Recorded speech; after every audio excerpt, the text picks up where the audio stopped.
कहानी है रामपुर गांव की, जहां के मर्द महिलाओं को हमेशा नीचा दिखाने की कोशिश में रहते। अरे अभी तक खाना नहीं आया, क्या मुझे एक और शादी करने की जरूरत है? नहीं जी नहीं, ऐसा मत करना, वरना मैं कहाँ जाऊंगी। खाना लेकर मैं अभी आई जी। गांव की पंचायत में भी फैसले हमेशा औरतों के खिलाफ ही रहते।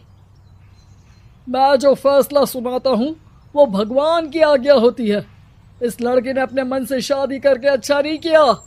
लड़के को घर भेज दो और इसकी शादी इसकी जाति की किसी लड़के से करवा दो, लेकिन ये लड़के, इसे तो गांव के बाहर निकाल दो।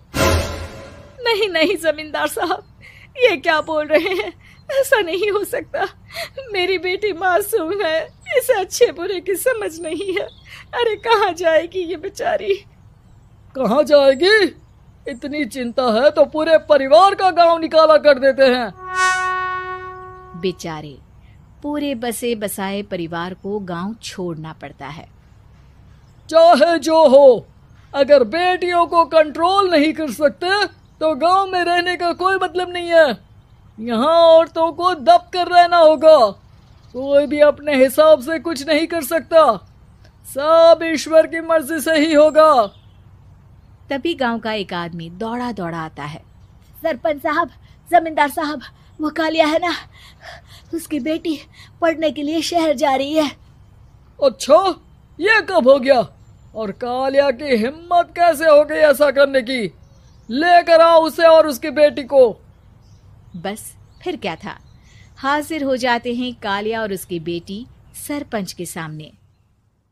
और कालिया, ये क्या सुनने में आ रहा है? बेटी को इंजीनियर बना रहा है तू? और ये बता, गांव में तो स्कूल नहीं है, फिर कहां से इतनी क्लास पास कर गई तेरी बेटी?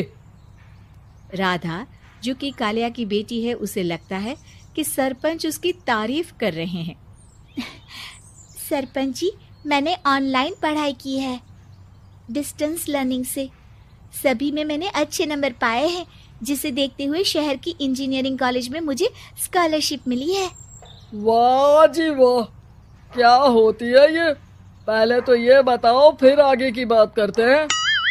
पूरा गांव राधा की बात सुन रहा था और राधा बोलती जा रही थी। तो ऐसे मैं फ्री में एक अच्छी शिक्षा लेकर गांव में जो कुछ परेशानियां हैं, जैसे बिजली, पानी और इंटरनेट जैसी समस्याओं के लिए काम करूंगी। मैं गांव को शहर से जोड़ने के लिए पुल का निर्माण करवाने का प्रस्ताव रखूंगी। मुझे पूरी उम्मीद है कि जल्द ही हमारा गांव भी तरक्की की राह पर चल पड़ेगा। राधा की बात सुनकर सारे गांव वाले ताली बजाने लगते हैं। सरपंच को समझ नहीं आता कि वो क्या करे। चुप रह नादान लड़की, गांव के खिलाफ जाने के लिए तुझे गांव से बेदखल कर दिया जाएगा, वो भी पूरे परिवार के साथ। और हाँ, अगर ठीक से गांव में रहना चाहती है तो ये पढ़ाई लिखाई छोड़ दे। हम तेरे लिए गांव का कोई होनहार लड़का देखेंगे। तभी गांव का एक आदमी बोल पड़ता है। अरे नहीं नहीं सरपंच जी, राधा बिटिया जो बता रही है, अगर वैसा हो जाए तो हम लोगों को पैसा कमाने के लिए बाहर नहीं जाना पड़ेगा। हाँ जी, और ना ही कोसों दूर पानी के लिए भटकना पड़ेगा। हमारे बच्चे भी अच्छी पढ़ाई कर सकेंगे और आगे बढ़ेंगे, ना कि हमारी तरह खेती करते बैठेंगे। क्यों गांव वालों, राधा बिटिया का साथ देना चाहिए ना। सरपंच देखता है कि गांव राधा के साथ है तो वो चुप हो जाता है। वो घर आकर अपने सलाहकार से बात करता है, जो बहुत ही चालाक किस्म का इंसान होता है। अरे सरपंच साहब, आपको बहुत ही होशियारी से काम लेना पड़ेगा। एक बार गांव तरक्की कर गया, यहाँ के बालक पढ़ लिए तो कोई ना पूछेगा आपको। और फिर ये जो बेटा और बेटी है ना आपके, इनको भी आम लोगों की तरह ही जीवन जीना होगा। हाँ, लेकिन करे तो क्या करे? वो ना आप मुझ पर छोड़ दीजिए, बस मैं जैसा बोलूं करते जाइए।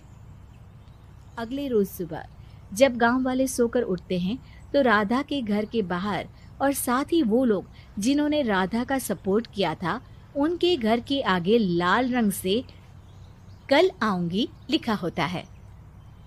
कल आऊंगी, यह क्या होता है? अरे यह तो खून से लिखा है, लगता है कोई भूत प्रेत या चुड़ैल का साया है। चलो सरपंच जी के पास चलते हैं। सभी सरपंच के पास जाकर उसे सारी बात बताते हैं। अरे ये तो बड़ी मुश्किल की बात है। चलो मैं एक बाबा को जानता हूँ, उन्हें बुला लेता हूँ। सरपंच बाबा को लेकर गांव के घर के बाहर जाता है। ओहो, तो ये वो चुड़ैल है जो उन लोगों को निशाना बनाते हैं जो गांव को बदलने का सपना देखते हैं। वो गांव को ऐसे ही संपन्न देखना चाहती है। वो नहीं चाहती कि कोई बाहरी यहाँ का कायाकल्प करे। क्या तुम लोगों में से किसी ने गांव को बदलने की सोच रखी है? तभी राधा की माँ रोते रोते आती है। मेरी राधा घर से गायब हो गई है। अरे कोई तो बचाओ, मेरी बच्ची कहाँ गई?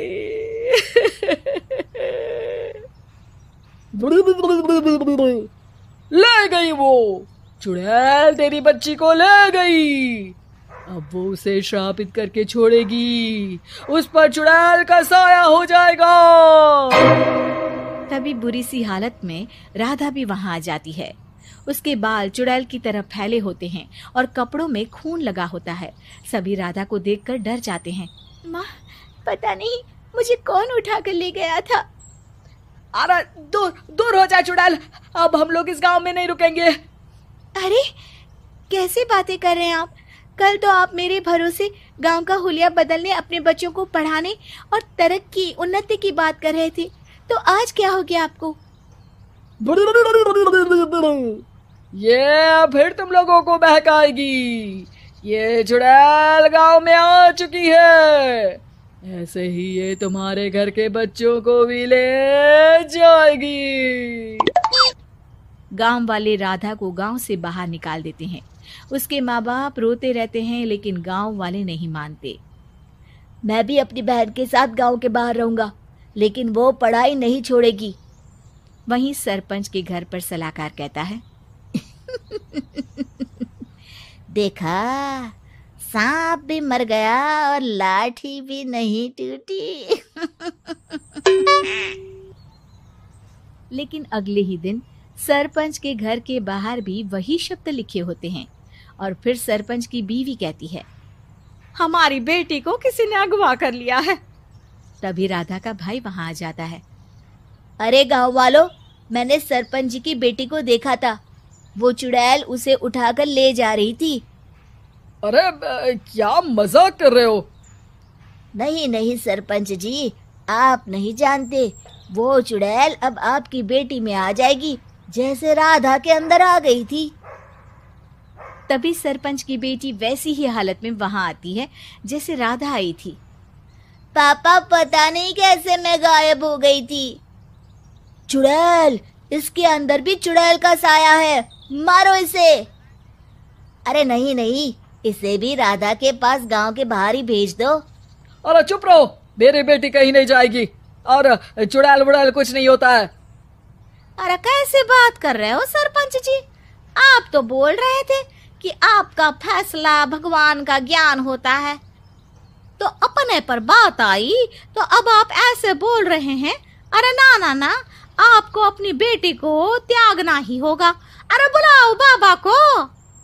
राधा का भाई बाबा को ले आता है, जिसे अब गांव वालों के डर के कारण सच बोलना पड़ता है। मैं कोई बाबा नहीं हूँ, मैं तो मोची था। ये सलाहकार महोदय ने मुझे कहा था एक्टिंग करने को।